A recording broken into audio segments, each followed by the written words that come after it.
Hello dear students, welcome in ASC starter. आज की जो वीडियो है वो क्लास 8 के बच्चों से रिलेटेड रहेगी और इस वीडियो में मैं आपसे प्रैक्टिस पेपर जो टर्म फर्स्ट का है ना इंग्लिश का, वो आपसे शेयर करने जा रहा हूँ। और ये आपका जो एग्ज़ाम है वो 2.5 घंटे का रहेगा और 60 मार्क्स का रहेगा। इसमें ना 4 आपके पार्ट है, रीडिंग का, राइटिंग का, ग्रामर का और लिटरेचर का। ठीक है, तो सबसे पहले हम इस वीडियो में आपसे रीडिंग को डिस्कस करेंगे। और रीडिंग में ना आपको जो पहला पैसेज दिया जाएगा उसमें से कोई 4 क्वेश्चन करने हैं। तो आप पैसेज को ध्यान से सुनिए और अपने आप आंसर बताइएगा कि आंसर क्या होगा। The thought came to a certain king, एक राजा था, उसके दिमाग में ना कोई बात आई that he would never fail, कि वो कभी फेल नहीं होगा।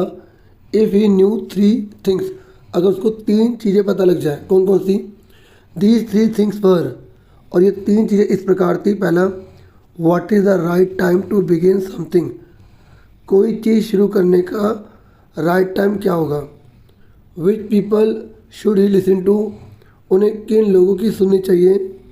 What is the most important thing for him to do, और कौन सी इम्पोर्टेंट थिंग है जो उसे करनी चाहिए। The king therefore sent messengers, इसलिए राजा ने क्या करा, मैसेंजर्स को भेजा। थ्रू आउट हिज किंगडम, अपने पूरे राज्य में। Promising a large some of money, और उसने वादा किया कि उसे लार्ज यानी कि ह्यूज यानी कि बहुत ज़्यादा पैसे दिए जाएंगे to anyone who would answer this 3 question, जो इन 3 प्रश्नों का उत्तर देगा उसे बहुत ज़्यादा पैसा दिया जाएगा। Many wise men came to the king, बहुत से बुद्धिमान राजा के पास आए। But they all answered his question differently, लेकिन सभी बुद्धिमान जो व्यक्ति आए उन्होंने अपना आंसर जो है वो अलग दिया। In reply to the first question, पहले क्वेश्चन के आंसर में कुछ लोगों ने कहा, some said the king must prepare a time table, कि राजा को टाइम टेबल बना लेना चाहिए and then follow it strictly, और उसको बहुत ही सख्ती से पालन करें उसका। अब डियर स्टूडेंट्स, देखता हूँ कि आपको कितना समझ में आया है और आप कितना अच्छे से आंसर बताते हैं। पहले हु आस्क्ड द क्वेश्चंस, ये क्वेश्चन जो है वो किसने पूछे थे, जल्दी बताओ। वाइसमैन ने, किंग ने, क्वीन ने या मिनिस्टर ने? तो जो बच्चे किंग बता रहे हैं, वेरी गुड बच्चों, शाबाश। ठीक है, तो इसका बी हो गया। नेक्स्ट है, who did the king send through out his kingdom, जो किंग था ना उसने किसको पूरे राज्य में भेजा? बताओ, मैसेंजर्स को, मिनिस्टर को, वाइसमैन को, या अपने बेटे को? तो मैसेंजर्स को भेजा। ठीक है, जिन्होंने ए बोला वेरी गुड। आप अगर याद नहीं रख पाते ना तो आप पैसेज में से ढूंढ भी सकते हैं। ये देखो, सब आंसर पैसेज में लिखे होते हैं। ठीक है, और ये देखो किंग ने सोचे थे 3 क्वेश्चन। ठीक है, सुन रहे हैं ना बच्चों? तो अगर हम पैसेज अच्छे से पढ़ते हैं तो पैसेज देखे बिना भी हम आंसर बता सकते हैं। ओके, अब नेक्स्ट है, the king thought he would never dash if he new 3 things, तो राजा ने सोचा कि वो कभी डैश नहीं होगा अगर वह 3 चीज़ें जानता है। तो बताओ, फाइट, विन, फेल या वर्क। देखो, ये आप पूरी लाइन पैसेज में ढूंढ लो। वैसे तो आपको आंसर पता लग गया कि वो कभी फेल नहीं होगा, लेकिन मैं आपको थोड़ा बताना भी चाहता हूँ कि कैसे करना होता है। तो the king thought he would never, यहाँ ढूंढो कहाँ लिखा है। तो ये देखो, ये लिखा ही वुड नेवर, तो यहाँ फेल आ जाएगा। ठीक है, तो इस तरीके से ये फेल सी वर्ड आ गया। ठीक है, समझ में आ गई कैसे ढूंढना है आंसर। उसके बाद नेक्स्ट है, द किंग प्रॉमिस्ड, राजा ने वादा किया, dash to anyone who would answer these 3 questions. बताओ किस चीज़ का वादा किया? उसने ये वादा किया था ना कि उसको लार्ज अमाउंट देगा। हाँ या ना? ये लिखा ना, promising a large some of money. तो यहाँ पर ना ह्यूज लिख दिया। ह्यूज मतलब तो बहुत ज़्यादा। और देखो, लैंड की बात नहीं करी, गोल्ड की बात नहीं करी, थोड़ी मनी की बात नहीं करी, तो यही आएगा ना, डी। ठीक है, उसके बाद नेक्स्ट है, find a word similar in the meaning to the word assurance. Assurance का सेम मीनिंग क्या है? तो क्या है इसका? प्रॉमिस। ठीक है, आप देख लो पैसेज में यूज भी हुआ है प्रॉमिस। ठीक है ना, प्रॉमिसिंग मतलब एक तरह से विश्वास दिलाना पूरा। ठीक है, वादा करना। ठीक है, अब आगे सुनो। तो मुझे पूरी उम्मीद है कि आपका जो पहला पैसेज है वो बिल्कुल ठीक होगा। हमें कोई 4 करने थे इसमें से, मतलब 4 क्वेश्चन करने थे एग्ज़ाम में। अगर आप 5 कर देंगे तो शुरू के 4 ही चेक होंगे। उसके बाद नेक्स्ट है, अब देखिए नेक्स्ट पैसेज पढ़ते हैं। Read the passage and answer the question that follow. Jellyfish are not really fish. ये कह रहे हैं कि जो जेलीफिश होते हैं ना वो वास्तव में फ़िश नहीं होती। दे हैव नो हार्ट, उसमें हार्ट नहीं होता। नो ब्रेन, दिमाग नहीं होता। नो किडनी, मतलब वृक्क नहीं होते, किडनी नहीं होती। नो लंग्स, जो फुफ्फुस है ना, फेफड़े, वो नहीं होते। और गिल्स, ना गलफड़े होते हैं। नो ब्लड, ना खून होता है। None of the organ we think are needed to live. और कोई सा भी ऑर्गन जो है हमें सोचते हैं कि we think are needed to live, मतलब हमारे विचार से कोई भी अंग जीने के लिए ज़रूरी नहीं है, ठीक है। और दे हैव अ माउथ, उनका जो माउथ होता है, और टेंटिकल्स होते हैं, ठीक है। एक तरह से जो जाल होता है ना, जाल, वो टिश्यू विच डाइजेस्ट फूड, और इसमें टिश्यू पाए जाते हैं जो डाइजेस्ट करते हैं फूड को। और जो टेंटिकल्स है ना, जो जाल है, are body part which are use by animal to feel. और टेंटिकल्स वो होता है जिससे वो जो है फील करते हैं, ठीक है। जो एनिमल है ना फील करते हैं, वो होते हैं टेंटिकल्स। कैच अ प्रे, जिससे वो शिकार को पकड़ते हैं। और मूव, जिससे वो जाते हैं इधर से उधर।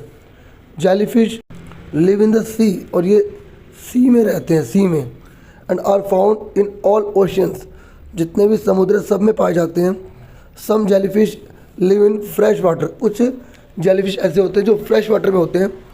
Jellyfish are mostly made up of water, ये वाटर के बने होते हैं। And their inside parts are held in place bye a thin layer of skin, और इनके अंदर के पार्ट में एक पतली सी स्किन होती है। जेलीफिश लुक्स लाइक अम्ब्रेला, ये अम्ब्रेला की तरह दिखते हैं। A group of jellyfish is called a Bloom, और अगर बहुत सारी जेलीफिश हो जाती है ना तो उसको हम ब्लूम कहते हैं, स्वार्म कहते हैं, और स्मैक कहते हैं, ठीक है। जेलीफिश ईट्स, और पता है जेलीफिश क्या खाते हैं? ये खाते हैं प्लैंकटन। और सम सी टर्टल्स ईट जेलीफिश, और जो टर्टल्स होते हैं ना वो जेलीफिश को खाते हैं। अब देखते हैं हमने कितने अच्छे से समझा है। पहला है why are jellyfish not really fish, मतलब जेलीफिश को हम रियली फिश क्यों नहीं मानते? Because they have no heart and brain, क्योंकि इसका हार्ट और ब्रेन नहीं होता। Because they have no kidney and lungs, क्योंकि इसकी किडनी और लंग्स भी नहीं होती। Because they have no blood, क्योंकि इनका खून भी जो है इनमें नहीं होता। या ऑल ऑफ द अबव, तो इसका डी। देखो हम जेलीफिश को इसलिए रियली फिश नहीं मानते क्योंकि इसके अंदर ये सब चीज़ें नहीं पाई जाती। फिर tentacles are use by jelly to, बताओ जो टेंटिकल्स हैं जो मैंने अभी आपको बताया था उसका यूज़ किस लिए किया जाता है? टेस्ट द वाटर, पानी का टेस्ट करने के लिए। फील, कैच और प्रे और मूव, महसूस करने के लिए, पकड़ने के लिए, शिकार करने के लिए या जाने के लिए। ब्रीथ ऑन लैंड, सांस लेने के लिए ज़मीन पर, या ब्रीथ इन वाटर, पानी में सांस लेने के लिए। तो इसका आंसर क्या है? बी। मुझे पूरी उम्मीद है आपका ये सही होगा। पहले का डी, दूसरे का बी फॉर बॉल, ठीक है। नेक्स्ट है what are jellyfish mostly made up of. जो जेलीफिश है ना वो मोस्टली जो है वो किसके बने होते हैं? ब्लड के, स्किन एंड ब्लड के, वाटर के, या सेल एंड टिश्यूज़ के। तो आपको ये बताना कि माफ़ कीजिएगा, तो जेली जो है वो वाटर के बने होते हैं, ठीक है, वाटर के, ठीक है। आप यहाँ से ढूंढ भी सकते हैं, ये देखो ये सब लिखा हुआ है। तो पैसेज होती है ना, तो पैसेज में से ढूंढ के लिखना होता है आपको, ठीक है। अब उसके बाद नेक्स्ट है कि जेलीफिश आर ईटन बाय, देखो पैसिव फॉर्म है, तो ये नहीं बोला कि जेलीफिश क्या खाती है, ये लिखा है jellyfish are eaten by. Jellyfish किसके द्वारा खाई जाती है? देखो ना, सी टर्टल्स ईट जेलीफिश, और जेलीफिश ईट प्लैंकटन। ये नहीं पूछा कि जेलीफिश क्या खाती है, यहाँ पैसिव फॉर्म यूज़ की गई है। तो जेलीफिश को किसके द्वारा खाया जाता है? तो सी टर्टल, इसका डी आंसर आएगा। देखा, अगर मैं हल्का सा भी ध्यान से ना पढ़ा तो हमारा गलत हो सकता है।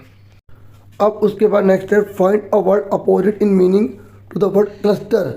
कह रहे हैं जो क्लस्टर है ना इसका अपोजिट जो है ना आपको बताना है क्या होता है। क्लस्टर का मतलब क्या होता है? ग्रुप होता है, लेयर होता है, इनसाइड होता है, ये डाइजेस्ट होता है। देखिए क्लस्टर का मतलब होता है ग्रुप, तो इसका आंसर आ जाएगा ए, ओके। अब उसके बाद हमारा जो है वो नेक्स्ट क्वेश्चन है, यानी कि सेक्शन बी करवाने जा रहा हूँ, ठीक है। इसमें हम क्वेश्चन नंबर तीसरा और चौथा करेंगे, और बाकी जितना भी है सारा एक एक वीडियो आपको प्रोवाइड हो जाएगी। आप सारी वीडियो डिस्क्रिप्शन में चेक कर सकते हैं, ठीक है। तो पहला क्वेश्चन है आपका ये तीसरे में आपको पैराग्राफ बताना है और पैराग्राफ आपको लिखना है वैल्यू ऑफ ट्रीज पर या अर्थक्वेक अ ग्रेट डिजास्टर, इन दोनों में से एक लिखना है। 6 मार्क्स का आपका आएगा, ठीक है। तो सबसे पहले हम वैल्यू ऑफ ट्री समझ लेते हैं। एक बात और बता दूं, देखिए जो सिलेबस के अंदर आपके पैराग्राफ और लेटर वगैरह बोलेंगे ना नोटिस, वो जरूर कर लेना। ये तो आपके सैम्पल पेपर में ये भी आपको करने ही करने हैं। सुन रहे, एक बार सिलेबस को दिखा देता हूँ। देखिए सिलेबस है ना आपका, आपको ये तो पता ही होगा, आपकी पॉइंट नंबर 1 आ रही है, ठीक है। तो मैं इस समय इस वीडियो में आपसे लेटर नोटिस वगैरह की बात कर रहा हूँ। तो देखो आपका ये लेटर है ना, ये भी आपको करना है। मैं आपको एक अलग वीडियो प्रोवाइड भी कर दूंगा, कोशिश करूंगा। इंपॉर्टेंस ऑफ हार्ड वर्क के ऊपर आपको लिखना है। असेंबली में जो मॉर्निंग असेंबली है ना, उसके प्रति आपको लेटर बताना है, किस तरीके की परमिशन आपको लेनी है।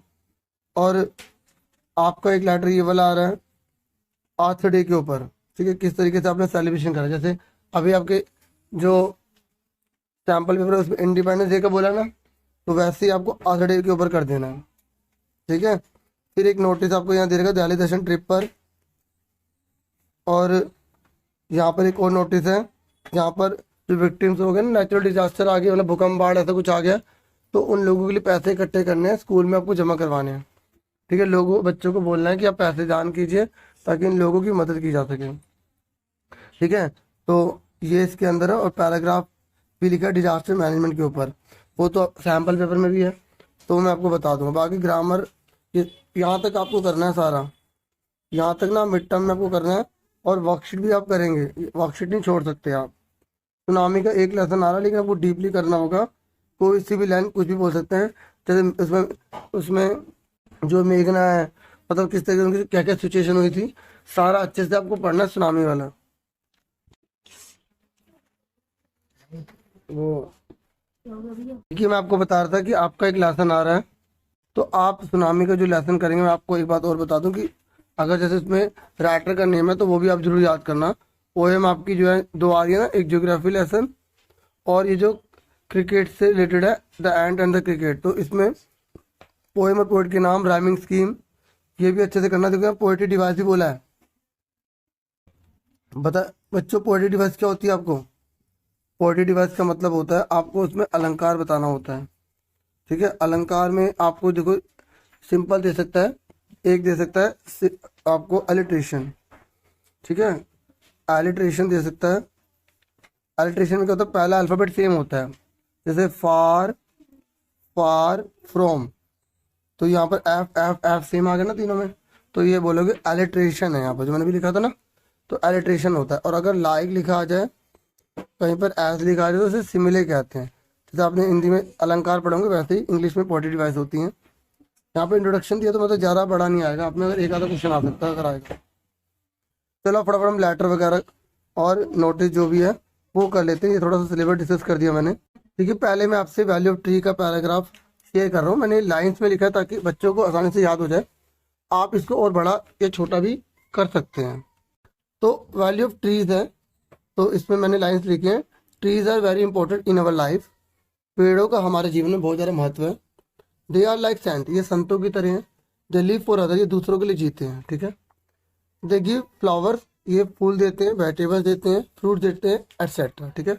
आप इसे और भी बड़ा कर सकते हैं। They make our environment beautiful, ये हमारे एनवायरनमेंट को ब्यूटीफुल बनाते हैं। दे ब्रिंग रेन, ये बारिश लाते हैं। दे होल्ड सोइल, ये मिट्टी को पकड़ते हैं।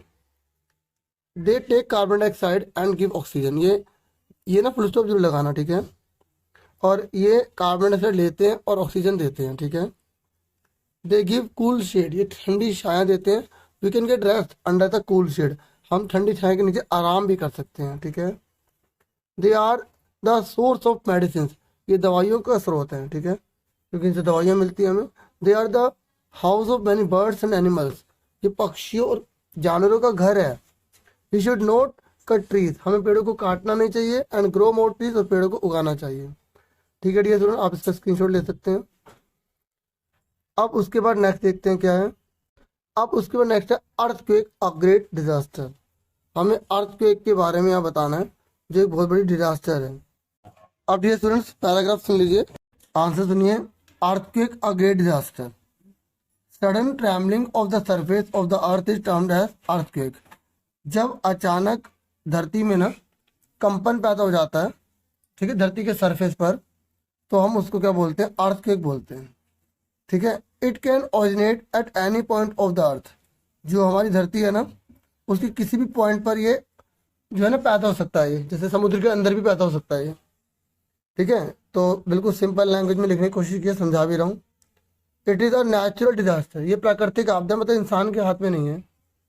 We can not stop it, हम इसे रोक नहीं सकते, but we can reduce the bad effect of the earthquake, हम इसे रोक तो नहीं सकते लेकिन इसके प्रभाव को हम कम जरूर कर सकते हैं, ठीक है।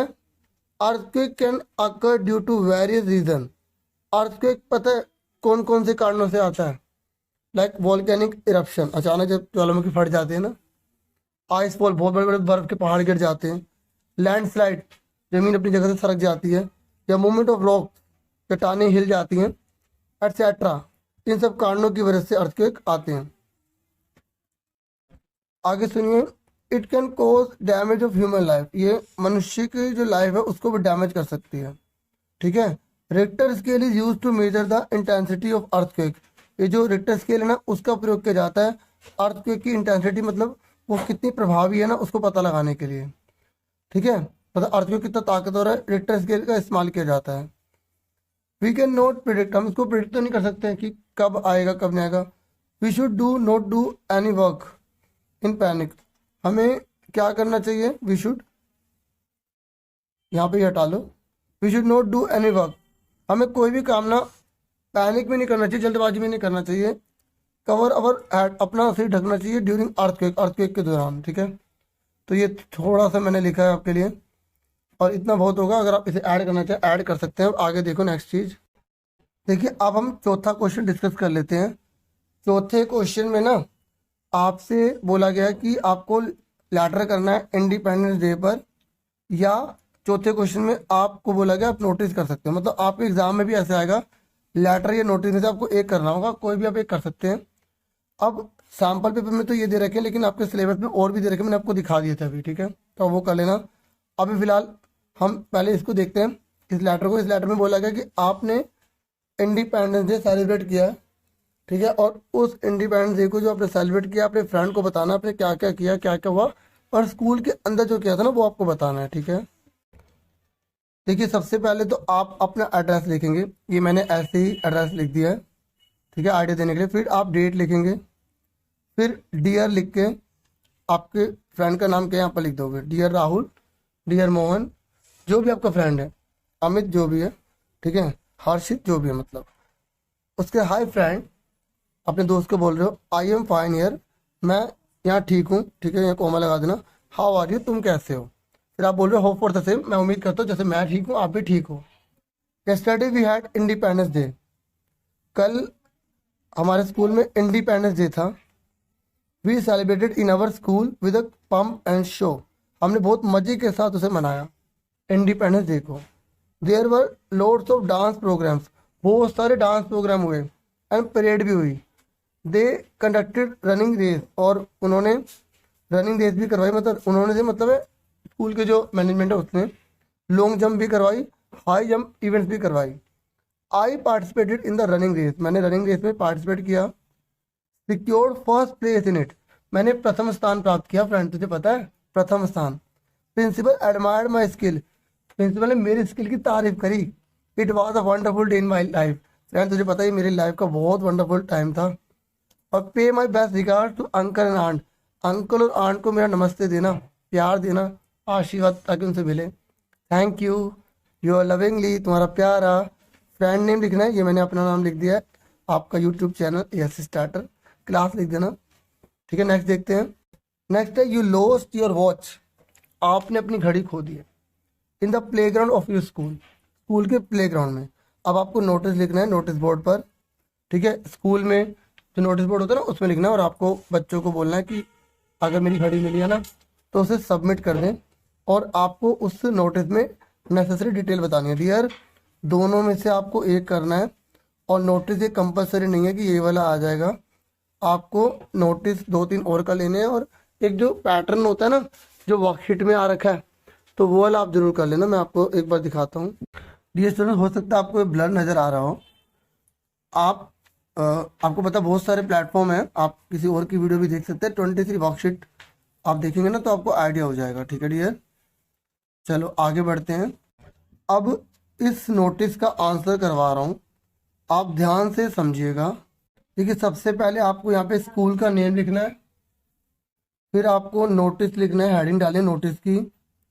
फिर ये जो लोस्ट है ये लिखोगे आप, बड़ा बड़ा लिखना, लोस्ट लोस्ट लोस्ट। ठीक है, फिर उसके बाद आप ये लिखेंगे लोस्ट है गोल्डन रिस्ट वॉच, आपकी जो है गोल्डन रिस्ट वॉच खो गई है। गोल्डन उसके डायल से, एंड गोल्डन यहाँ पे स्टील का लेना डियर, यहाँ स्टील है। ठीक है, ठीक है, ये स्टील, और स्टील चेन थी, स्टील की चेन थी, ऑफ टाटा कंपनी की थी। ठीक है, यहाँ तक पहले डिटेल दे दी। फिर ड्यूरिंग कब खोई, रिसेस पीरियड में खोई इन द स्कूल प्लेग्राउंड, ये क्वेश्चन में से था, ये हमने रिसेस पीरियड डाल दिया और ऐड कर दिया। इफ फाउंड, अगर मिले, प्लीज रिस्टोर, मतलब लौटा देना, to the class teacher of 8th class, 8th class के टीचर को लौटा देना, यहाँ पे फुल स्टॉप लगा देना। Finder will be given suitable reward, जिसको मिलेगा उसे गिफ्ट भी मिलेगा, इनाम मिलेगा। यहाँ पे स्टूडेंट लिख के 8th लिख के यहाँ पे अपना नाम या अपना साइन कर देना यहाँ पर। ठीक है, और नोटिस को बॉक्स में बंद करना मत भूलना। ठीक है, ये जो मैंने लिखा है केवल ये लिखा है क्योंकि मैंने लिखा ना, इसलिए मतलब जो भी है ना अपना नाम थोड़ा सा लिखा हुआ, आपको ये लिखने की जरूरत नहीं है। ठीक है, ये आपको यहाँ ऊपर तक बॉक्स बंद कर देना है। सेक्शन सी आपको मैं करवा रहा हूँ और ये ग्रामर से रिलेटेड है। देखिए यहाँ पर लिखा है Raman dash to church every day. देखिए जब एवरी डे आ जाता है तो हमको वर्ब की फर्स्ट फॉर्म यूज़ करनी पड़ती है, प्रेजेंट इंडेफिनिट यूज़ करना पड़ता है। अगर सब्जेक्ट सिंगुलर है तो हमें वर्ब भी सिंगुलर रखनी पड़ती है। ठीक है, तो यहाँ रमन लिखा है तो यहाँ पर आपका आंसर आएगा गोज। ठीक है, क्योंकि सिंगुलर के साथ सिंगुलर लगता है। अगर यहाँ पर होता आई तो हम लगाते गो। ठीक है, तो अब आपका ये आंसर आ गया सेकंड।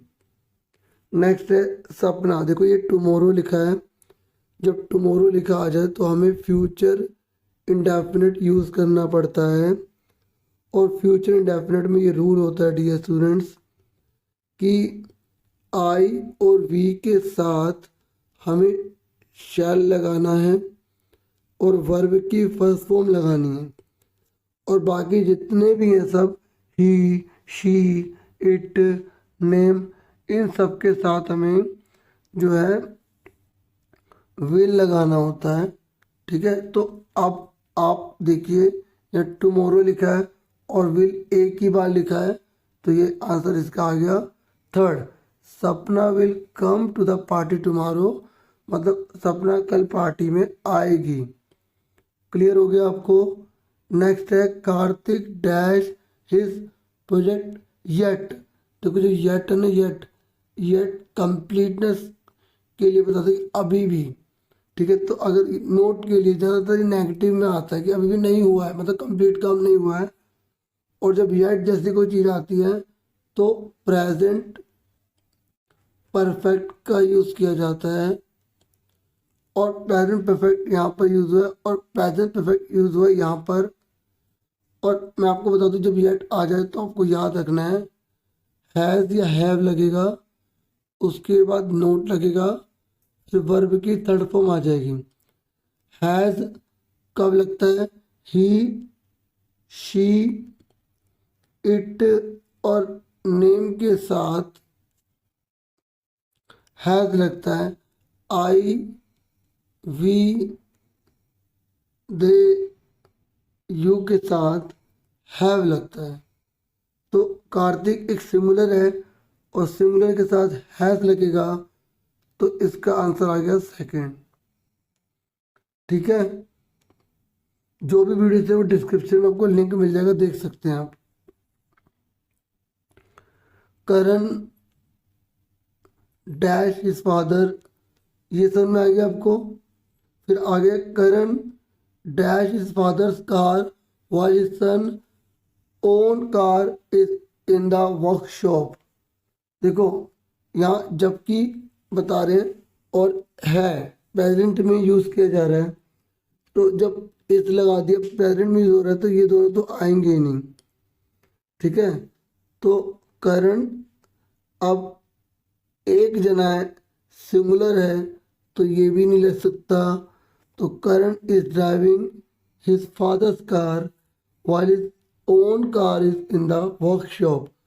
करण जो अपने पापा की कार जो है वो चला रहा है, जबकि उसकी जो कार है वो वर्कशॉप में है। समझ में आ गया? आप सेंटेंस से ही पता लगा सकते हैं कि हमें कौन सी चीज़ फिल करनी है। इसे बिल्कुल आराम से सिखा रहा हूँ ताकि आप अच्छे से लर्न कर पाएँ। रमन एंड सपना dash in Calcutta this month. तो रमन एंड सपना दो जने हैं। जब दो जने तो ये प्लूरल हो गए, और जब प्लूरल हो गए तो यहाँ पर हैज और वाज का काम नहीं है। और यहाँ दिस लिखा है, ठीक है, दिस मतलब प्रेजेंट को बताता है, प्रेजेंट टेंस को बताता है, तो यह हैड का भी काम नहीं है। तो क्या आएगा यहाँ पर? Are working. Raman and Sapna are working in Calcutta this month. ठीक है, इस महीने जो वो कलकत्ता में जो है ना, वो क्या कर रहे हैं? काम कर रहे हैं। तो मुझे पूरी उम्मीद है आपको पांचवा क्वेश्चन आराम से समझ में आ गया होगा। थोड़ा आपको हो सकता है गले की आवाज़ चेंज लग रही है, क्योंकि इस समय बहुत सारी वीडियोस बनाकर जो है गला काफ़ी जो है इस समय टायर्ड हो चुका है। ठीक है डियर। फिर नेक्स्ट है fill in the blanks with correct form of verb. देखो आपके एग्जाम में करेक्ट फॉर्म ऑफ वर्ब भी आएंगी, तो आप करेक्ट फॉर्म ऑफ वर्ब ये मत सोचना आप यही करेंगे, ये केवल एक प्रैक्टिस के तौर पर आपको दी गई है। तो चलो इसके आंसर करते हैं। बाय लिखा है, तो सिंपल पास क्या होगा? BOUGST, bought. देखो इसकी सेकंड फॉर्म और थर्ड फॉर्म दोनों सेम होती हैं। ठीक है डियर। चूज, चोज, तो जो थर्ड वाला है इसमें आएगा चोजन, CHOSEN। ठीक है, और यहाँ रोट और ये रिटर्न लिखा है, तो फर्स्ट फॉर्म क्या होगी? Right, WRITE, right. ऐसे यानी कि ड्रिंक, ड्रिंक की सेकंड फॉर्म क्या होगी? Drank, DRANK, drank. थर्ड होगी ड्रंक, रिंग, रैंग, और थर्ड क्या हो जाएगी? रंग। ठीक है डियर। तो इस तरीके से मैंने आपको करेक्ट फॉर्म ऑफ वर्ब भी बता दिया है। ठीक है, आप इसको प्रैक्टिस के तौर पे लीजिए, और जो मैं एक्स्ट्रा बता रहा हूँ उस पर ध्यान दीजिए। बच्चों अब सातवां क्वेश्चन है, कंजक्शन है। और ये जो कंजक्शन है ना, ये वो वर्ड होते हैं जो सेंटेंस को जोड़ने का काम करते हैं। तो my car has a radio, मेरी कार में रेडियो है, डैश अ CD प्लेयर। और बट आएगा, बट लेकिन CD प्लेयर है, या CD प्लेयर है एंड। तो यहाँ पर अपनी कार के बारे में बता रहा है, तो जाहिर सी बात है ये और बता रहा होगा कि मेरे पास मेरी कार है, उसमें रेडियो है और एक CD प्लेयर है। ठीक है, तो यहाँ बट और का यूज़ नहीं हो रहा। सेंटेंस को पढ़ के पता लगेगा, इसका कोई फॉर्मूला नहीं होता, आपको दिमाग लगाना पड़ेगा। हाँ, जैसे आइदर आ जाता है तो बाद वाले में और ही आएगा, नीदर आ जाता है, कुछ फॉर्मूले हैं, जैसे नीदर आ जाएगा तो वहां पे बाद वाले में नोर आएगा। सुन रहे हैं? ऐसे सुनना लिखा आ गया तो बाद वाले में देन आएगा। ठीक है, इस तरीके से कुछ आपको याद रखने पड़ेंगे। नेक्स्ट है Suman wanted to drive to Calcutta. Suman जो है वो ड्राइव करके जाना चाहते हैं कलकत्ता में। Dash Bharat insisted that they fly, लेकिन जो भरत है उसने जोर डाला कि वो फ्लाई मतलब एरोप्लेन से जाएंगे। तो यहाँ बट आएगा, लेकिन। ठीक है, क्योंकि एक का विचार अलग है, दूसरे का विचार अलग है, तो वहाँ लेकिन लगाया जाएगा। Suman wanted to drive to Calcutta, ठीक है, but Bharat insisted that they fly की, भरत ने जोर डाला कि भाई फ्लाइट पे चलेंगे, ठीक है। तो beauty but I am afraid of Heights, मुझे हाइट से डर लगता है। Dash I appreciate the view from the top of this building, देखो मुझे हाइट से डर लगता है लेकिन मतलब हालांकि आई अप्रिशिएट, लेकिन मैं उसकी तारीफ करता हूँ जब टॉप बिल्डिंग से नीचे की ओर देखो तो मुझे बहुत अच्छा लगता है। तो येट क्या आएगा, येट। तो ये क्लियर हो गया आपको। उसके बाद नेक्स्ट है my brother has to go to work at 6, जो मेरा भाई है ना उसे काम करने के लिए 6 बजे जाना पड़ता है, सुबह 6 बजे, ठीक है। और आगे dash he is waking up at 4, इसलिए वो 4 बजे उठता है, तो इसलिए आ गया। तो यहाँ पर आएगा सो मतलब होता है इसलिए, बट मतलब होता है लेकिन। समझ में आ गया। उसके बाद नेक्स्ट है 8वां क्वेश्चन, ये कह रहा है fill in the blank that correct modal. उसके बाद नेक्स्ट है fill in the blanks with correct modals, आपको खालिस्तान भरने करेक्ट मॉडल के साथ। तो you dash to go to Mumbai tomorrow to attend the meeting, देखो आपको जो है ना मीटिंग के लिए कल जाना है, ठीक है, मुंबई जाना है। तो जब हमें कोई काम ऐसा जो हम ना चाहते हुए करना पड़े या मजबूरी आ जाए, ठीक है, तो वहाँ पर हम हैव लगाते हैं, लेकिन ये टुमारो आ गया मतलब कल जाएंगे, फ्यूचर आ गया, तो यहाँ पर फ्यूचर वाला लगेगा। तो यहाँ पर आएगा यू विल हैव टू, ठीक है। जब हमें कोई काम जरूरी करना ही पड़ता है तो वहाँ पे हैव टू यूज़ करते हैं, हैज़ टू यूज़ करते हैं। लेकिन अगर वो फ्यूचर में होगा तो वहाँ पर हमें विल या शैल का प्रयोग करना पड़ेगा। यू के साथ विल लगता है तो विल आएगा, अगर यहाँ आई होता तो हम शैल हैव लगा देते, टू तो ऑलरेडी लिखा हुआ है, ठीक है। समझ में आ गई। इसमें विल हैव, शुड मतलब होता है चाहिए, तो यहाँ पे चाहिए का तो सेंस बन ही नहीं रहा। नेक्स्ट है इफ़ यू स्टेड हेयर, अगर तुम यहाँ रुकोगे, देखो एक बात सुनो, यहाँ पर स्टेड लिखा है पास्ट में, you dash note face the problem, ठीक है। इफ़ यू स्टेड हियर, अगर तुम यहाँ रुकते हो, पर यहाँ पर एक तरह से टेंस को ही आप देखो, you dash note face the problem, तो यहाँ पर नहीं फेस करोगे क्योंकि पास्ट है, ठीक है। और तो यहाँ पर चाहिए वाली बात नहीं आ रही कि आप नहीं चाहिए प्रॉब्लम फेस करनी चाहिए, यहाँ आ रहा है होगा, तो you would not face the problem, मतलब आप प्रॉब्लम फेस नहीं करोगे, ठीक है। तो WOULD लगाएंगे वुड, ठीक है। अगर जैसे तुम यहाँ रुके तो तुम जो है प्रॉब्लम फेस नहीं करोगे, ठीक है डियर। उसके बाद तो ये समझ आ गया, यहाँ पे वुड लगाएंगे। तो ये कह रहा है dash you please help me lift this box, देखो ये लिखा है प्रेजेंट में लिखा है, और ये पूछ रहा है कि क्या, और ये प्लीज लगा दिया, तो could you please help me lift this box, क्या आप मेरी मदद कर सकते हैं इस बॉक्स को उठाने में। तो जब प्लीज लगा रहे तो आप कुड का यूज़ करें, ठीक है। तो इस तरीके से जब हेल्प लगाते हैं तो हम कुड का यूज़ कर सकते हैं, ठीक है। अगर जैसे आप प्लीज़ एक तरह से रिक्वेस्ट का सेंस ना होता, ठीक है, तो हम उससे अगर पूछ रहे होते तो कैन भी लगा सकते थे, ठीक है। तो यहाँ पर क्या आएगा, कुड आएगा।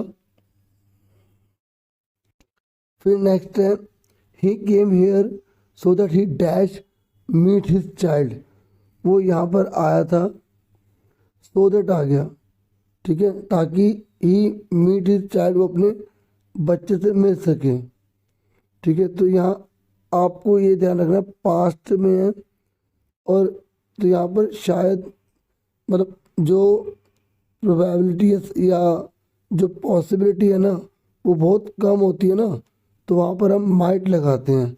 तो he came here so that he might meet his child, कि वो अपने बेटे से या अपने बच्चे से मिल सके, वह इसलिए आया था, ठीक है। तो यहाँ आएगा माइट।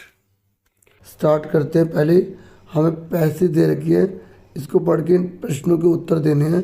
आपको इन तीनों में से 2 करने हैं। यहाँ बताया गया कि 13 ईयर ओल्ड मैग्ना है was swept away along with her parents। वो बह जाती है अपने माता पिता के साथ एंड 77 अदर पीपल, और 77 लोग दूसरे होते हैं उनके साथ बह जाती हैं। शी स्पेंड 2 days, वो 2 दिन बिताती है फ्लोटिंग इन द सी, समुद्र में तैर के, holding on to a wooden door, दरवाजे को पकड़ लेती है क्योंकि दरवाजा जो है लकड़ी का है और लकड़ी का दरवाजा तैरता है इसलिए। और 11 times she saw relief helicopters overhead, 11 बार उसने हेलीकॉप्टर को देखा जो उसके ऊपर से निकल जाता है। बट दे डिडंट सी हर, लेकिन वो उसे देख नहीं पाते। She was brought to the shore by a wave, और वो पता है किनारे पर कैसे आई, एक लहर उठी जो उसको किनारे पर ले आई। And was found walking on the sea shore in a days, और फिर उसने अपने आप को जहाँ सी शोर है ना वहाँ पर पाया और वहाँ पर फिर वो आगे बढ़ती चली गई। और ये जो डेज है ना इसका मतलब अचंभे में, मतलब उसे समझ ही नहीं आ रहा क्या करूँ क्या ना करूँ, और समुद्र के किनारे किनारे चली जा रही थी। अब इसका पहला है मेघना वाज स्वेप्ट अवे बाय, जो मेघना है ना वो स्वेप्ट अवे मतलब बह गई थी, किसके द्वारा बह गई थी। तो आपको इसमें लिखना है हाई सी वेव, मतलब जो अगर आप सी वेव भी लिख देंगे तब भी ठीक है, ठीक है। अगर आप हाई सी वेव लिखेंगे तब भी ठीक है, ठीक है। अगर आप वेव्स लिख देंगे तब भी ठीक है, ठीक है। अगर आप वेव लिख देंगे तब भी ठीक है, ठीक है। तो मैंने आपको बता दिया हाई सी वेव, WAVE वेव, ऐसे लगा देना वेव्स। उसके बाद नेक्स्ट है the relief helicopter Howard over the see about, जो रिलीफ हेलीकॉप्टर है ना वो मतलब कितनी बार लगभग जो उसके ऊपर मंडराता रहा। तो यहाँ पे 11 टाइम्स लिख देंगे, ठीक है। यहाँ पर हमने पढ़ा है, देखो अगर आप बुक की पैसेज अच्छे से करना चाहते हो तो चैप्टर्स को बहुत डिटेल में पढ़िए कि लाइन का मीनिंग आपको आना चाहिए, ठीक है। तो यहाँ पर देखा था ना ओवरहेड से 11 टाइम्स, तो या तो आप 11 टाइम्स ये लिख दो या ऐसे लिख दो, ठीक है। फिर मेघना took the support of a dash, मतलब उसने किसका सपोर्ट लिया था, वाइल फ्लोटिंग इन द सी, जब वो समुद्र में तैर रही थी तो उसको जो है एक वुडन डोर मिल गया था। तो ये इसमें आंसर आ जाएगा, ठीक है। क्या लिखोगे, अ वुडन डोर, अ वुडन डोर, DORR। फिर उसके बाद 10th क्वेश्चन पर आ जाइए। यहाँ पर आपको बोला गया इस स्टेंजा को आपको पढ़ना है और इसका आंसर देना है। When the jet reach 10,000 feet, जब जेट 10,000 फीट पर पहुँच गया, इट वॉज क्लियर, तब उसे क्लियर हो गया था वाई द कंट्री, कि कंट्री क्यों है सिटीज़, कि वो सिटीज़ हैं विद रिवर रेन, उन शहरों में जहाँ नदियाँ बहती हैं। Why the valley were populated, और उसे ये भी क्लियर होगा कि पॉपुलेशन क्यों है वैली में, ठीक है, क्योंकि वहाँ पे हर प्रकार की सुविधाएं वगैरह होंगी ना, ये समझा। अब name the poem and the poet, poem और पोइट का नाम क्या है, तो जियोग्राफी लेसन जुल्फिकार घोष ने लिखा है।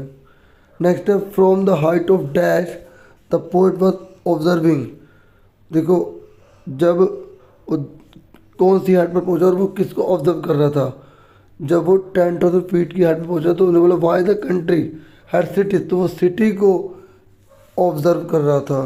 तो यहाँ पर 10,000 फीट पर सिटी आएगी, ठीक है, क्योंकि वो कह उसे क्लियर होगा कि कंट्री क्यों, सिटी, सिटी की बात कर रहे हैं बच्चों, इसे सिटी आएगा, ठीक है। अब हमें सी देखना है, the dash are developed dash, तो यहाँ लिखेंगे द सिटीज़, ठीक है, the cities are developed by the river side, ठीक है। तो हमें ऑप्शन में दे रखा है तो हम ये लिखेंगे क्योंकि सिटीज़ जो है वो डेवलप्ड हो रही हैं जहाँ पर नदियाँ दौड़ती हैं, ठीक है। तो इसका आंसर जो है वो आपका सेकंड आ जाएगा। अब हम करेंगे क्वेश्चन और इसके आंसर 1 बाय 1। तो पहला क्वेश्चन है, इन the poem the ant and the cricket, जो एंट और जो क्रिकेट पोएम है, द क्रिकेट सेज, क्रिकेट कहता है, oh what will become of me, अरे मेरा अब क्या होगा। व्हेन डज ही से इट, ये उसने कब कहा। एंड वाई, और क्यों कहा। देखिए अब जानते हैं कि सर्दी आ गई थी ना, इसलिए उसने कहा। और क्यों कहा, क्योंकि अब उसके पास खाने के लिए कुछ भी नहीं है। आंसर देखो, देखिए answer, he sad this when the winter had arrived, उसने कब कहा था, जब सर्दी आ गई थी। But his cupboard was empty, लेकिन उसका जो कबर्ड था वो एम्प्टी था।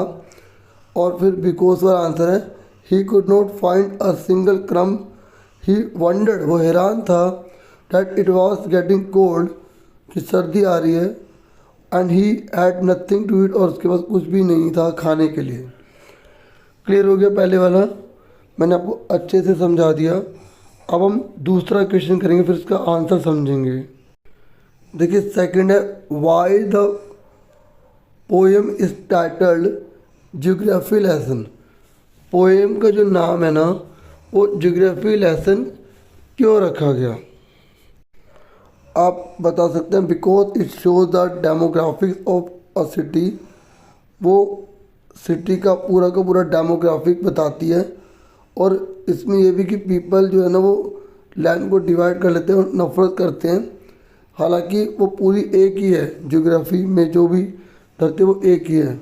और आप इसमें और भी ऐड कर सकते हैं कि इस ये पूरी जो स्टेंजा है वो ज्योग्राफी से ही रिलेटेड है, इसलिए जो है इसका नाम जो है ज्योग्राफी रखा गया। बाकी ये आप लिख सकते हैं। अब नेक्स्ट क्वेश्चन देखिए, नेक्स्ट है, in the reference of the chapter, आपको चैप्टर जो सुनामी दे रखा है ना उसके रेफरेंस में बताना है कि हाउ आर मेघना एंड अल्मस स्टोरी सिमिलर, अल्मस और मेघना की जो स्टोरी है वो सिमिलर कैसे है।